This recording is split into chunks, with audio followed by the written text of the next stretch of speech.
वासुदेवाय। ओम नमो भगवते वासुदेवाय। ओम नमो भगवते वासुदेवाय। हम पढ़ रहे हैं श्रीमद् भगवद गीता अध्याय 16 श्लोक संख्या 1 से 3। श्री भगवानुवाच अभयं सत्त्वसंशुद्धिर्ज्ञानयोगव्यवस्थितिः दानं दमश्च यज्ञश्च स्वाध्यायस्तप आर्जवम् अहिंसा सत्यम् अक्रोधस्त्यागः शान्तिरपैशुनम् दया भूतेषु अलोलुप्त्वं मार्दवं ह्रीरचापलम् तेजः क्षमा धृतिः शौचम् अद्रोहो नातिमानिता भवन्ति संपदं दैवीम् अभिजातस्य भारत। सो जिन्होंने श्लोक नहीं गाया वो उठ के खड़े रहिए। I saw you. If I make you stand up, then you will be in more trouble.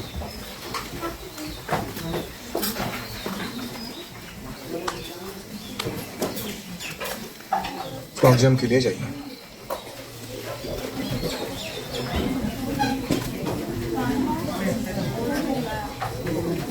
एक काम करो, पानी है क्या वहाँ पे?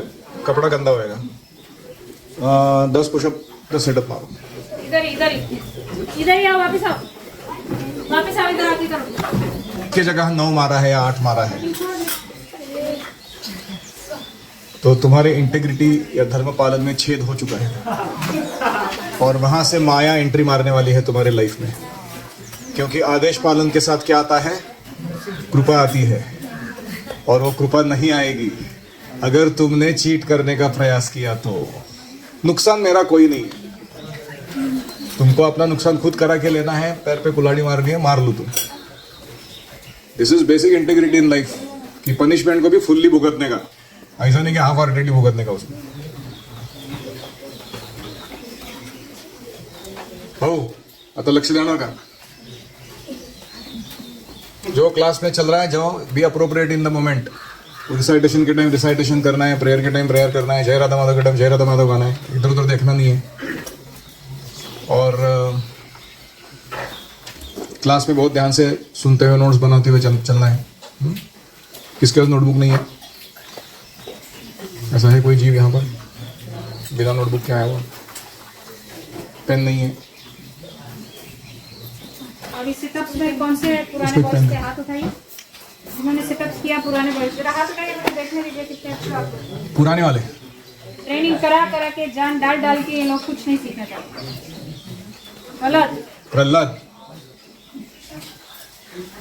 इनमें से कौन ऊपर नहीं है? हे भगवान। खड़े हो जाओ। जल्दी से Gopinath is not open any. He works on his own head. उठा बैठा। 10 तो 10 पुशअप 10 है एक्स्ट्रा तुम्हारे लिए स्पेशल ट्रीट। देखो तो आ रही है ना।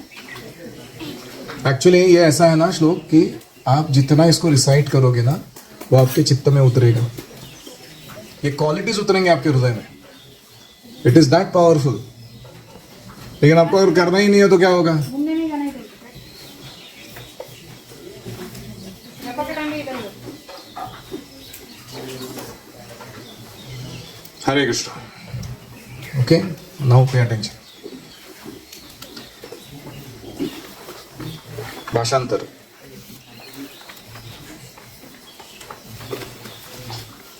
अभय सत्वशुद्धि ज्ञान योग दान दम यज्ञ तप सरलता वेद पाठ अहिंसा सत्य अक्रोध त्याग शांति परनिंदा वर्जन दया अलोलुपता मृदुता ह्री लज्जा अचपलता तेज क्षमा धृति शौच अद्रोह अभिमान शून्यता।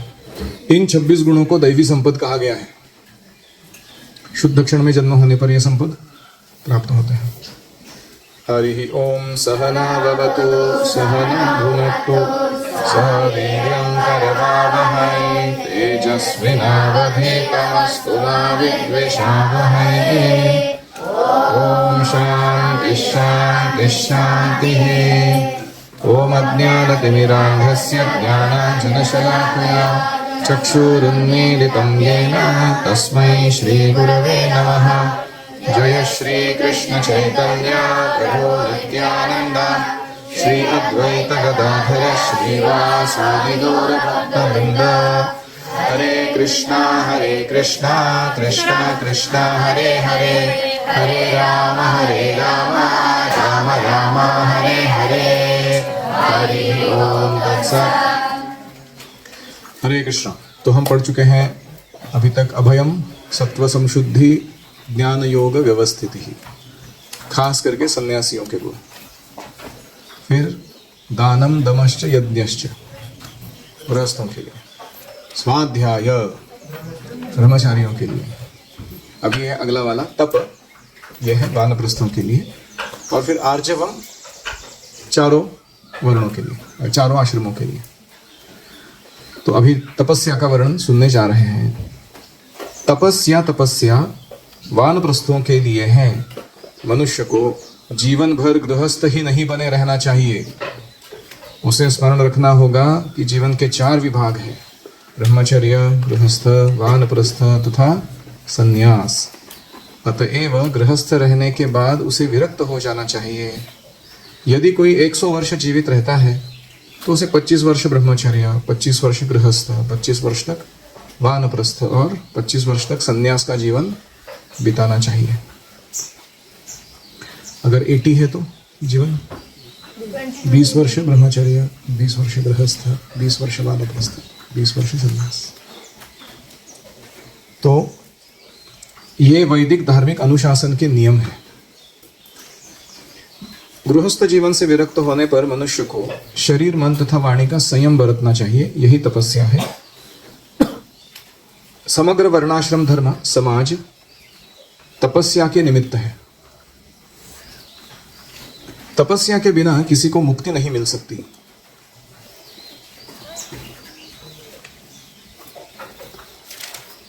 कुछ लोग सोचते हैं कि तपस्या की कोई आवश्यकता नहीं, कल्पनात्मक चिंतन करते हुए जीवन जियो, सब कुछ ठीक हो जाएगा। ये गलत है। ऐसे सिद्धांत तो उन दिखावटी आध्यात्मवादियों द्वारा बनाए जाते हैं जो अधिक से अधिक अनुयायी बनाना चाहते हैं। यदि प्रतिबंध हो, विधि विधान न हो, तो लोग इस प्रकार आकर्षित नहीं होंगे। अतएव जो लोग धर्म के नाम पर अनुयायी चाहते हैं वे केवल दिखावा करते हैं। वे अपने विद्यार्थियों के जीवनों पर कोई प्रतिबंध नहीं लगाते हैं, ना ही अपने जीवन पर लगाते हैं। ऐसी विधि वेदों में स्वीकृत नहीं की गई है। तो तपस temporary inconvenience for permanent convenience. कुछ समय तक असुविधा स्वीकार करना ताकि शाश्वत सुविधा प्राप्त हो। जैसे अभी आप पढ़ाई कर रहे हो, तपस्या लगता है कभी कभी पढ़ाई करना, लेकिन जो अच्छा पढ़ाई करता है उसको आगे चलकर भविष्य में सही प्रकार का opportunities, resources, higher association, responsibilities मिलता जाता है कि नहीं? और पढ़ाई अच्छा नहीं करता तो क्या? मीडियोकर लाइफ मिलता है जनरली। पढ़ाई का मतलब सिर्फ डिग्री एजुकेशन से नहीं है, हर प्रकार का अध्ययन। तो ये तपस्या है। अभी तपस्या उठाएंगे तो आगे जाके सुविधा होगी, और अभी सुविधा ढूंढेंगे, खाओ पियो मौज करो, तो बाद में असुविधा होगी आगे जाके जीवन में। तो इसीलिए तकलीफ उठाना ताकि हम अपना अस्तित्व शुद्ध कर सके और अगला भावी जीवन जो है उसे आनंदमय बना सके, ये तपस्या कहलाता है। तो यहाँ जो खास करके तपस्या बोली गई है वो वानप्रस्थों की है। वानप्रस्थ को चाहिए कि वो घर छोड़े, अपने पत्नी को लेकर किसी धाम में जाकर या किसी इस्कॉन के मंदिर के निकट जाकर वास करे और वहाँ पूरा समय अपनी सेवा दे। उसे अपना जीवन ऐसे आयोजित करना चाहिए कि उसे किसी के ऊपर धन के लिए, खाने के लिए, औषधि के, हेल्थ केयर के लिए आश्रित रहने की ज़रूरत नहीं होनी चाहिए। और उसे केवल एक वॉलंटियर सर्विस, आदर्श है वो, दे सकता है अगर वो एक स्वयंसेवक के रूप में वो कार्य करता है प्रभुपाद जी के मिशन के लिए। और वानप्रस्थ बहुत महत्वपूर्ण है समाज में। फैक्चुअली स्पीकिंग, जब तक वानप्रस्थ आश्रम ठीक से नहीं होता तब तक समाज सुधर नहीं सकता। क्योंकि सन्यासी क्या है, 3 दिन रह के चले जाते हैं, वो सिस्टम का भार नहीं उठाते उसको चलाने का। गृहस्थ क्या है, वो बिजी रहते हैं उनके धनार्जन करने में, इतने सारे पारिवारिक सामाजिक जिम्मेदारियों में। और जो ब्रह्मचारी रहते हैं वो थोड़े हिले हुए रहते हैं, उनके ऊपर भार नहीं डाला जा सकता समाज को पुनरुत्थान करने का, क्योंकि उनका खुद का ही अध्ययन पूरा नहीं हुआ, खुद का ही माइंड और सेंसेस अभी नियमित नहीं हुआ। तो वानप्रस्थ जो है उनका बहुत यूनिक सिचुएशन है। कैसा है कि वे समाज का रक्षण पोषण करने के लिए उनके पास समय है। अपना खुद का जीवन जी के हो गया, गृहस्थ जीवन जी के, पैसा कमा के, बच्चों का शादी करा के, सारी रिस्पॉन्सिबिलिटीज पूरे करके हो, अभी उनको सिर्फ और सिर्फ दूसरों के लिए जीना है। अगर ऐसा बुजुर्ग व्यक्ति घर में ही पड़ा रहता है तो वो निंदा का या अवहेलना का भागी बनता है कि नहीं। लोग जनरली ऐसे बूढ़े लोगों को जो आसक्त होकर घर में ही पड़े रहते हैं, सुबह उठो, बेड टी पियो, टीवी देखो और ऐसे टाइम पास करते हुए अपना जीवन दिन बिताओ, उनके प्रति किसी के मन में आदर नहीं आता उनके जीवन को देखकर। ऐसे ही गोल्फ खेलो, फिशिंग करो, या कहीं जाके सोशियो इकोनॉमिक क्लब ज्वाइन करके फालतू के डिबेट करते रहो, वहाँ ये शोभा नहीं रहता वानप्रस्थ का। वही वानप्रस्थ अगर तपस्या पूर्ण जीवन जीता है, अध्यात्म में रुचि दिखाता है, अनासक्त रहता है, उसे बहुत आदर प्राप्त होता है घर में रहते हुए। तो इसलिए वानप्रस्थ को चाहिए कि वो अपने आश्रम के अनुसार तपस्या उठाए।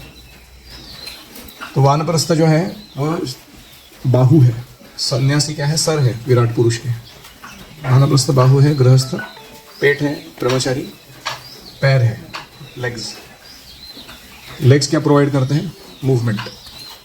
ब्रह्मचारी जो सेवा करते हैं समाज में, उससे समाज का क्या कहते हैं, क्रिया प्रक्रिया चलता रहता है अच्छे से। गृहस्थ क्या करते हैं, सबको सप्लाई देते हैं नरिशमेंट का। वानप्रस्थ क्या करते हैं, हाथ क्या करते हैं, डिफेंस यानी प्रोटेक्शन एंड ऑर्गेनाइजेशन, किसको कैसे सुस्थित करना, वो मेन काम करते हैं। तो वानप्रस्थों का वो काम है कि लोगों के समाज में जो लोग हैं उनका पतन ना हो, हाँ, उसका प्रोटेक्शन अरेंज करना, और खास करके उनका आध्यात्मिक पोषण कैसे मिले, ऐसे सिस्टम्स को चलाना, टू रन सिस्टम्स। फिर वो सन्यासी जो है वो मुक्त होकर प्रचार कर सकते। नहीं तो आजकल ऐसा होता है कि इस्कॉन में वो सन्यासी को ही वानप्रस्थ के काम करना होता है। गुरु महाराज को लोगों की शादियां लगाना और क्या, even GBCs ideally they should be वानप्रस्थस, नॉट सन्यासीज। प्रभुपाद जी का इच्छा था कि married man who are elderly and बहुत कॉर्पोरेट लाइफ, इधर उधर का सब अनुभव है उनको, बड़ा बड़ा मैनेजमेंट देखने का, ऐसे लोगों को जीपीसी बनाया जाना चाहिए। तो तभी हमारा संस्था जो है वो अच्छे से चलेगा। और वो जीपीसी कितना, 4 साल, ज़्यादा से ज़्यादा 8 साल, ज़्यादा से ज़्यादा 12 साल, उसके ऊपर नहीं। First 4 years to learn the duties, next 4 years to execute them nicely, next 4 years to train another guy and get out, आगे जाओ। उसके बाद ये सिस्टम है, ऐसे करना चाहिए। जैसे मैं ये गुरुकुल चला रहा हूँ, पहले 4 साल gets into setup, for next 4 years gets into running, next 4 years goes into succession planning and delegation। 12 साल के बाद गायब आदमी, दूसरा कुछ कर रहे हो लाइफ में, ऐसा नहीं कि उधर ही बैठे हो उसी चीज को करते हो। तो ये अपेक्षा किया जाता है हम सबसे, हम जो कर रहे हैं उसमें इतना निपुण बनना चाहिए। तो वानप्रस्थ बहुत वैल्यूएबल है। सांदीपनी मुनि, वशिष्ठ ऋषि अपने पत्नियों के साथ रहते थे वो गुरुकुलों में, है कि नहीं, जिनसे भगवान ने ट्रेनिंग ली, कृष्ण ने, राम जी ने। और ये बहुत अच्छा ट्रेनिंग कराते थे बच्चों का। गुरु माता, गुरु पत्नी किसी जंगल में बैठे हैं, यहाँ वहाँ से लोग आ रहे हैं उनके पास पूरे पृथ्वी पर से और वो अच्छा प्रशिक्षण करा रहे हैं, आध्यात्मिक, भौतिक, सब प्रकार का। तो ये आइडियल एजुकेशन सिस्टम है। तो हमें इसके प्रति आकर्षण लगना चाहिए पहले, और तभी वो गृहस्थ जीवन में व्यक्ति उसका प्लानिंग चालू करेगा। नहीं तो गृहस्थों को क्या लगता है कि गृहस्थ बन गया मतलब एकदम परफेक्शन मिल गया उसको लाइफ का, ऐसे अभी finally I have become settled. अरे व्हाट नॉनसेंस सेटल्ड, भौतिक जगत में सेटल्ड करके कोई चीज़ नहीं है इधर। There is no such thing as permanent settlement in material world. जो भी स्टेटस को है तुम्हारा, उसको बम लगा के उड़ाया जाएगा माया के द्वारा। तो इसलिए अच्छा है कि तुम प्रिपेयर्ड रहो अगले स्टेज के लिए। ब्रह्मचर्य पालन करना है ताकि गृहस्थ अच्छे बने जाए, गृहस्थ जीवन पालन करना है कि अच्छा वानप्रस्थ बनाया जाए, वानप्रस्थ अच्छा पालन करना ताकि अच्छा सन्यासी बन जाए। This is how the progression has to be prepared. हमारे मन में होना चाहिए इस बात को। तो जब तक हम आश्रम में एंट्री मार रहे हैं किसी, उसका एग्जिट प्लान रेडी रहना चाहिए व्यक्ति के पास। तो वर्णाश्रम धर्म जो है ये तपस्या के निमित्त है। ऐसे सेंशुअस लाइफ, इररिस्पॉन्सिबल लाइफ, ये वर्णाश्रम के फॉलोअर्स को मालूम ही नहीं है। दे आर नॉट प्रॉपर समाज, ऐसे लोग जो होते हैं। तो प्रभु जी कहते हैं आजकल कोई संस्थाएं हैं, वो क्या कर रहे हैं कि लोगों को कहते हैं कि तुमको क्या है ना, तपस्या की आवश्यकता नहीं है। सेल्फ लव बहुत चल रहा है आजकल, कि love your self, don't be harsh on your self. तुमको जब उठ रहा है उठ सकते हो, कुछ खाने का मन किया खा लो, आज काम करने का मन नहीं कर रहा है, नो प्रॉब्लम। ये सब कहाँ से आता है? ये सेल्फ सेंटर्डनेस से आता है, कृष्णा सेंटर्डनेस से नहीं आता। जो कृष्णा सेंटर्ड है वो सही टाइम पे खाएगा, सही टाइम पे सोएगा, जितना नींद है उतना ले लेगा। उसका चेतना इसमें नहीं है कि मैं सेल्फ लव दिखा रहा हूँ कि, उसका चेतना है कि मेरा सर्विस जो है कृष्ण के प्रति वो प्रीतिपूर्वकम हो रहा है कि नहीं मेरे से। और उसके बीच में ये सब केयरिंग, सेल्फ केयर, वो सब चलता रहता है। और दूसरा, ये लोग दूसरा क्या चीज प्रमोट करते हैं? कल्पनात्मक चिंतन। They sit in armchairs and speculate, and there are people who enroll to unlimited courses and subscribe to all kinds of knowledge giving agencies, और वो हमेशा इटरनल स्टूडेंट के जैसा वो प्रिपेयर ही कर रहे हो खुद को, बस उनका एग्जीक्यूशन कुछ नहीं है लाइफ में। तो ये क्या है? कल्पनात्मक चिंतन। ये स्पिरिचुअल लाइफ नहीं है, रूपन बोल रहे हैं। ये हम खुद को या दूसरों को ठगने के काम कर रहे हैं। तो ये ऐसे सिद्धांत जिसमें हम तपस्या नहीं करो और कल्पनात्मक चिंतन करते रहो, यही आध्यात्मिक जीवन है। 6 to समाधि, यही आध्यात्मिक जीवन है। ये सब क्या है? ये दिखावटी आध्यात्मवादियों का बनाया गया जाल है। All show off people, substance नहीं है उनके पास स्पिरिचुअल लाइफ का, ना उनके पास गुरु शास्त्र साधु का आधार है जो वो बोल रहे हैं। तो ऐसे लोगों को फॉलोअर्स बहुत मिलते हैं और उनको भी वही चाहिए रहता है। They are not really interested in दूसरों का भला करने में। आप देखोगे गुरुकुल में अगर आप डेविएट होते हो तो करेक्शन मिलता है कि नहीं? करेक्शन मिलता है तो रिलेशनशिप खराब होता है कि नहीं? होता है। लेकिन फिर भी वो ड्यूटीफुली करता है कि नहीं उसको व्यक्ति? वो आपको तिरस्कार नहीं कर रहा, लेकिन वो नॉनसेंस चलने नहीं दे रहा। तो ऐसा व्यक्ति जो आपके जीवन में ऑनेस्ट क्रिटिसिज्म देता है या आपको सुधारने के लिए मदद करता है, हमें उसके प्रति कृतज्ञ रहना चाहिए। नहीं तो सारा दुनिया ठगने के लिए बैठा हुआ है आपको। आप ट्राई करके बाहर, they will do nice exploitation and शेंडी लगा के भेज देंगे तुमको। अनदर राउंड ऑफ पुनरपि जननम पुनरपि मरणम, घूमते रहो तुम ब्रह्मांड में। तो इसीलिए बिना विधि विधानों का जीवन, विदाउट रूल्स एंड रेगुलेशंस, ये वेदों को स्वीकृत नहीं है। इट इज नॉट अ वैदिक लाइफ। और कुछ लोग बोलते हैं इतने इस्कॉन के नियम होते हैं, इतना ऐसा क्यों करना होता है, वैसा क्यों करना होता है। तुमको नहीं जम रहा है मत करो, कम से कम क्रिटिसाइज तो मत करो। निंदा करने से और पतन होगा तुम्हारा। तो कृष्ण कहते हैं भगवद गीता में अन्य जगह कि जो शास्त्र विधि को छोड़कर, यह शास्त्र विधि मुत्सृज्य वर्तते कामकारता, खुद को जैसा अच्छा लगे वैसा करता रहता है, न स सिद्धिम अवाप्नोति, उसको सिद्धि नहीं मिलेगी। न सुखम, इस जगत में भौतिक रूप से भी सुखी नहीं रहेगा वो। न पराम गतिम, एंड में भगवान के धाम भी नहीं जाएगा, स्पिरिचुअल परफेक्शन भी प्राप्त नहीं करेगा। उसके परपोर्ट में प्रभुपाद लिखते हैं, even if one is not able to follow rules and regulations, one should not resent them. अगर नहीं फॉलो हो रहा है तुमसे विधि विधान, तो भी उसके बारे में मन में क्षोभ नहीं लाना चाहिए कि क्या विधि विधान बना के रखे हैं गुरु साधु शास्त्रों ने। ये भावना नहीं लाना चाहिए मन में। मन में भावना ये लानी चाहिए, मैं गधा हूं, मैं फॉलो नहीं कर पा रहा हूं, एक ना एक दिन जरूर करूंगा। इस भाव से भी कोई अक्षम व्यक्ति लगा रहता है, उसको कृपा मिलेगी, वो एक दिन सक्षम बन जाएगा उसको फॉलो करने की। लेकिन जो खुद को बड़ा तोप समझता है कि I know how to live my life and I don't need guru sadhu shastra, I can figure it out, उसका पतन निश्चित है और उसकी दुर्दशा निश्चित है। क्योंकि हमारी बुद्धि या हमारा दायरा वो कृष्ण के जितना ये नहीं है, विस्तृत नहीं है, परफेक्ट नहीं है। तो कृष्ण ने नियम दिया है ना, हरि भक्ति विलास या फिर हमारा जो भक्ति रसामृत सिंधु या ये जो ग्रंथ है, क्या ऐसे ही टाइम पास के लिए लिखे हैं उन लोगों ने? प्रभुपाद जी ने नियम बना के दिए इस्कॉन के लिए, वो टाइम पास कराने के लिए दिया हमारा। उनको कुछ समझ में नहीं आ रहा था, he wanted to be extra harsh with his disciples, इसलिए करके दिया वो नहीं। So we have to remove this mentality that I don't like tapasya, and those who ask me to do tapasya and lead a life in a certain way, they are all bad people. Why should they be bad people? Just because you are not able to follow? तो कोई दबाने के लिए या दूसरों का परेशानी खड़ा करने के लिए दिया हुआ सिस्टम नहीं है, वो परफेक्ट सिस्टम है, उस पर हमें विश्वास होना चाहिए। आई शैल फॉलो दिस समडे, एक दिन आएगा मैं करूँगा फॉलो इसको। तो दो अलग अलग बातें हमने देखी इस तात्पर्य की। एक है कि वानप्रस्थों का रोज गोल्स रिस्पॉन्सिबिलिटी और व्हाई टू बिकम वानप्रस्थ, वो सब।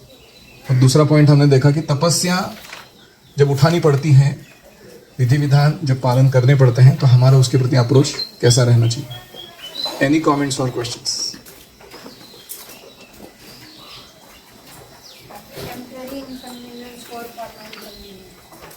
नहीं समझा?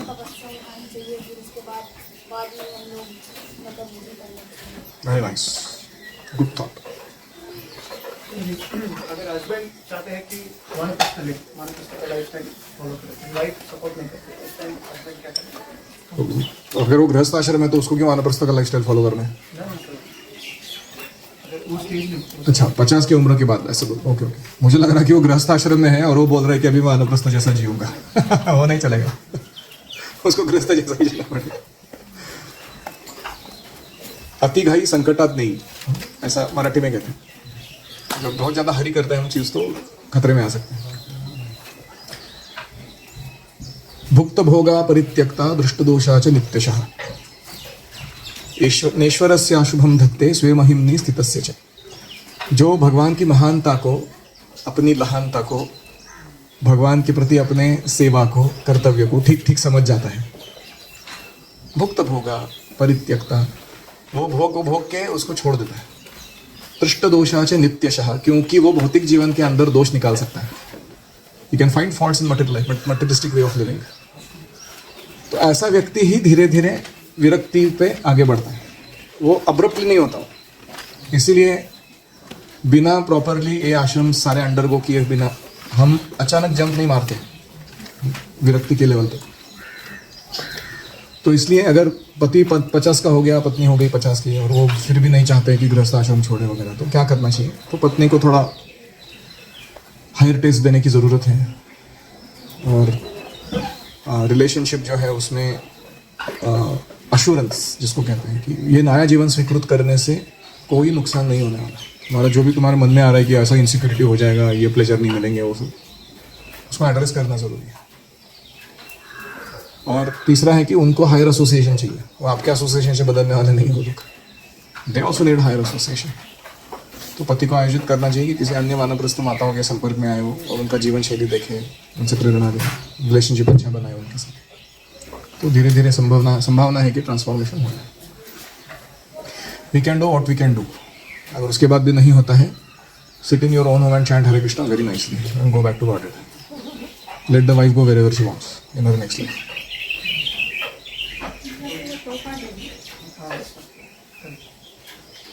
Yes. You had given this answer yesterday when you said that it's the male who kind of gives the wife in the house. अगर मेल डिसाइड करता है कि उसको सामने वानप्रस्थ लेना है तो वाइफ नॉर्मली हेल्प करेगी, 90% करती है। उसने अगर उसके वाइफ का स्पिरिचुअल लाइफ अच्छा फैसिलिटेट कर रखा है ना, तो उसका भी हृदय शुद्ध रहेगा ना, धीरे धीरे उसमें भी विरक्ति रहेगी वाइफ में।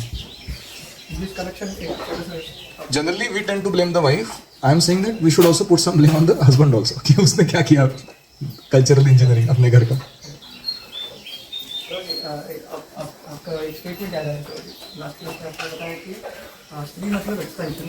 अगर हम स्पिरिचुअल दे रहे तो स्पिरिचुअल एक्सपांड करके देगी। मैं भोगवृत्ति करे तो भोगवृत्ति एक्सपेक्ट करेगी।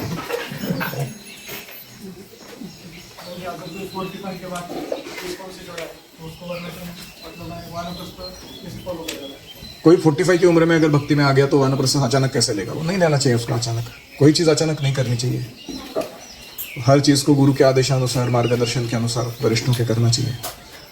तो उसको कम से कम हो सकता है 10 साल लगे पहला ट्रेनिंग, फॉर्मेटिव ईयर्स जिसको कहते हैं, वो अच्छा लेने में।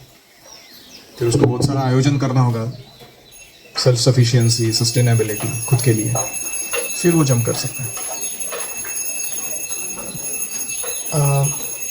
लेकिन हमें अभी ये थियोरेटिकल केसेस सॉल्व करने में इतना इंटरेस्ट नहीं रहना चाहिए जितना हमें अपना पर्सनल विजन मिशन ठीक से चलाने में होना चाहिए।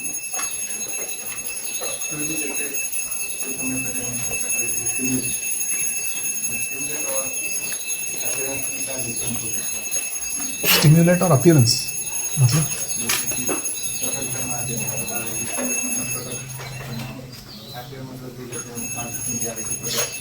दिखावा करना, अपीयरेंस मतलब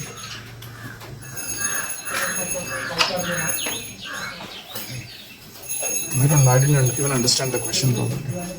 Yes. To appear मतलब अवतार लेना, यानी आप हायर प्लेटफॉर्म पे हो वहां से नीचे उतर कर आना। टू मैनिफेस्ट मतलब वहीं उपस्थित रहना लेकिन प्रकट अप्रकट होना। प्रभु अगर कोई भक्त है तो अच्छे से भक्ति नहीं किया और वो गुजर गया तो फिर वो भूत जन्म में क्या भक्ति करके जा सकता है? भूत जन्म में कोई भक्त भूत नहीं बनता, नहीं मतलब अगर अनलेस यू कमिट सुसाइड और समथिंग।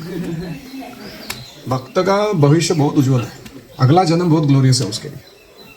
नहीं तो या तो ब्राह्मणों के घर में या वैश्य परिवार में धनी, या फिर वो किसी भक्त के ही घर में जन्म लेगा। वो भूत भूत नहीं बनता भक्त। नहीं अगर नॉर्मल आदमी कोई भूत बन गया और उसको मतलब गोलोक जाना है तो फिर क्या करें? भूत बॉडी में क्या करना पड़ेगा?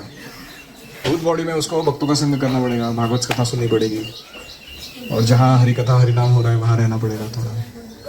फिर उसके संपर्क में आके उसका अगला जन्म शुद्ध होगा। नहीं तुमको क्या इंटरेस्ट है उनको? ये पॉइंट बहुत अच्छा लगा प्रभु जी कि वानप्रस्थ डिवोटीज हस्बैंड वाइफ किसी टेंपल में आश्रय लेते हुए टेम्पल में ही नहीं, गुरुकुल में ज़्यादा अच्छा है। वानप्रस्थों को गुरुकुलों में आश्रय लेना चाहिए क्योंकि वो उनका राइट लोकेशन है। वो ऑफ कोर्स टेम्पल में भी लेना चाहिए, कफाम कम्युनिटीज़ में लेना चाहिए, गोविंदास चलाने चाहिए, कीर्तन जैमिंग कराना चाहिए लोगों पे एक साथ। बहुत सारे एंगेजमेंट है वानप्रस्थों के लिए। But I forgot to advertise gurukul as an option. No जी, वॉलंटियर सर्विस देना चाहिए एंड वो ऐसा आपका तपस्या होता है। करेक्ट। एंड वो वानप्रस्थ डिवोटीज मैनेज करेंगे कैसे इसको क्या चाहिए, ऑर्गेनाइज करने में बहुत मदद आती है। टिपिकली दीक्षा गुरु भी वानप्रस्थ होने चाहिए, शिक्षा गुरु वानप्रस्थ होने चाहिए। बहुत अच्छा है, उससे बहुत सारा झमेला बच सकता है हमारे समाज में जो आजकल हो रहा है। वानप्रस्थ का अर्थ है वन में जाना, वन की बचना। हाँ, तो वानप्रस्थ का अर्थ है वन में जाना, यानी गृह त्याग करके ऐसे जगत में प्रवेश करना जहाँ केवल आध्यात्मिक जीवन ही पालन किया जाना आसान है। वृंदावनम, वो वृंदावन में जाना चाहिए, धाम में जाना चाहिए भगवान के। और हमारे लिए भगवान के धाम क्या है? मंदिर है, गुरुकुल है, तो वहाँ जाके रहना चाहिए। तो सही टाइम क्या है मैरिज करने का? सही टाइम है मैरिज करने का 21 years. 21 between the range of 21 to 25 you should get married. 21 से 25 and you should produce minimum 4 children. ठीक है, कीप दैट इन माइंड। अभी नहीं, 21 साल के बाद। अभी स्टेटमेंट बोले मिनिमम 4 चिल्ड्रन। मैं इधर मायापुर में यात्रा में गए तो ज्योतिर्लिंग पुरुषोत्तम स्वामी महाराज उन्होंने बोला कि गृहस्थ को अपना प्रोजनी बढ़ाना चाहिए ताकि अच्छे से और भक्त बना सके। और ऐसा उन्होंने एक क्वेश्चन रेज किया कि उनको मेंटेन कैसे करें। इतने ज़्यादा बच्चों को मेंटेन कैसे करें? एक्चुअली अगर वो अपना धर्म पालन कर रहा है ना गृहस्थ, उसके अर्थ और काम आता रहेगा उसके लाइफ में. He doesn't not to bother about jobs and वो सब. हमारा कर्तव्य क्या है, क्या हम परफेक्टली निभा रहे हैं, तो यूनिवर्स जो है तुमको अपना सप्लाई भेजता रहेगा, तुमको सब मेंटेन करने के लिए. You don't not worry. इसमें हमें दृढ़ विश्वास होना चाहिए. अवश्य रक्षिबे कृष्ण विश्वास पालन, कि Krishna will always maintain me and protect me in any condition of life. तो गृहस्थ अगर गृहस्थ धर्म का पालन करते हुए 4 बच्चे 8 बच्चे भी उत्पन्न करता है, उनका भरण पोषण का जिम्मेदारी यूनिवर्स चलाएगा, कोई प्रॉब्लम नहीं. कुत्ते के बच्चों का चला रहा है यूनिवर्स, भक्त के बच्चों का क्यों नहीं चलाएगा? कुत्ते के पहले जी रहे ही नहीं है. ओके. और कितने मेंढक के तो कितने लाखों में आते हैं वो लोग गैंग. एक बार मीटिंग होता है गैंग आता है सबको मेंटेन किया जाता है यूनिवर्स के द्वारा. अभी इनको क्यों नहीं मेंटेन करेंगे वो? ये तो भक्त बनने के लिए प्रवृत्त है लोग. तो ये सब जो इनसिक्योरिटी है ये ज्यादातर इस कारण से है क्योंकि भक्त लोग अभी भी भौतिक सभ्यता का आश्रय ले रहे हैं. दूसरा कोई कारण नहीं. क्योंकि उनको खुद को थोड़ा थोड़ा इंद्रिय तृप्ति चाहिए, सोशल स्टेटस चाहिए, इसलिए फिर वो उसके आदी हो जाते हैं और फिर उनके मन में ये सब संशय आता है. जिसने सोच के रखा है ना कि मैं कृष्ण पर आश्रित जीवन जीऊंगा, जो करना है सेवा के दायरे में करूंगा, उसका भरण पोषण आ रहा है. We can see it with our own eyes. तो इसलिए ऐसे अज्ञश्च अश्रद्धानश्च संशयात्मा विनश्यति. We should not become like that. श्रद्धा होनी चाहिए, ज्ञान होना चाहिए और संशय नहीं करना चाहिए कृष्ण के स्टेटमेंट्स पर. ओम हरे कृष्णा कृष्णा कृष्णा हरे हरे, हरे राम राम राम हरे हरे. हरि ओम तत्सत. श्रील प्रभुपाद की जय. श्रीमद् भगवद गीता की जय. गौर प्रेमानंदे.